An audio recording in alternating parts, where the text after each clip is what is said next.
মোদি সরকারের জাতীয় শিক্ষানীতি নিয়ে ফের উত্তপ্ত হয়ে উঠেছে ভারতের রাজনৈতিক অঙ্গন। কেন্দ্র বনাম রাজ্যের লড়াই এবার তুঙ্গে তামিলনাড়ুতে। মুখ্যমন্ত্রী এম.কে. স্টালিন সাফ জানিয়ে দিয়েছেন, তার রাজ্যে এনইপি কার্যকর করা হবে না, কারণ এই নীতির মাধ্যমে দক্ষিণের রাজ্যগুলোর ওপর হিন্দি চাপানোর চেষ্টা চলছে, এমনটাই দাবি করছেন তিনি। কেন্দ্র অবশ্য এই অভিযোগ সম্পূর্ণ নস্যাৎ করেছেন। ভারতের সংবিধান অনুযায়ী শিক্ষা কেন্দ্র ও রাজ্যের যৌথ তালিকাভুক্ত বিষয়, তাই শিক্ষা সংক্রান্ত সিদ্ধান্ত রাজ্যও নিতে পারে। কিন্তু এনইপি 2020-তে 3 ভাষার নীতির চালুর সুপারিশ করা হয়েছে। যদিও এখানে নির্দিষ্টভাবে কোনো ভাষার কথা বলা হয়নি, তবে উল্লেখ করা হয়েছে অন্তত 2টি ভাষা ভারতীয় হতে হবে। স্টালিনের দাবি, এর পেছনে উদ্দেশ্য একটাই, পরোক্ষে হিন্দির আধিপত্য প্রতিষ্ঠা করা। তামিলনাড়ুর সরকারি স্কুলগুলো এতদিন ইংরেজি ও তামিলেই শিক্ষাদান করত, যা রাজ্যের পক্ষে কার্যকর প্রমাণিত হয়েছে। শিক্ষার মান, পরিকাঠামো ও সুযোগের নিরিখে তামিলনাড়ুর সরকারি স্কুলগুলো বরাবরই ভালো ফল করে এসেছে। তাহলে নতুন করে তৃতীয় ভাষা চাপানোর প্রয়োজনীয়তা কোথায়?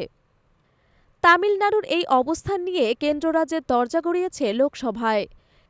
কেন্দ্রীয় শিক্ষামন্ত্রী ধর্মেন্দ্র প্রধান স্টালিন ও তার দল ডিএমকের বিরুদ্ধে কটাক্ষ ছুড়ে দিয়ে বলেন, ওদের একটাই কাজ, ভাষার নামে বিভাজন সৃষ্টি করা।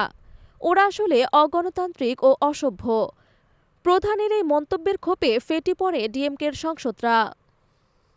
এমপি কানিমোঝি করুণানিধিও কড়া ভাষায় প্রতিবাদ জানিয়ে বলেন, ছাত্রদের ওপর এমনিতেই এত চাপ, তার উপর কেন আবার 3টি ভাষা শেখানো হবে?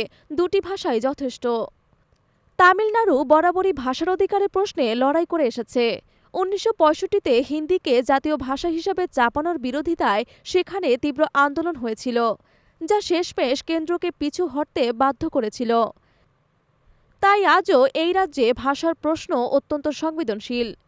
যদিও কেন্দ্রীয় মন্ত্রী প্রধান সাফকে জানিয়েছেন, আমরা কখনো বলিনি শুধু হিন্দিতেই শিখতে হবে।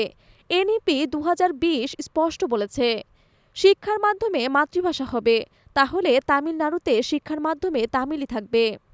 কিন্তু স্টালিন ও তার দল মানতে নারাজ।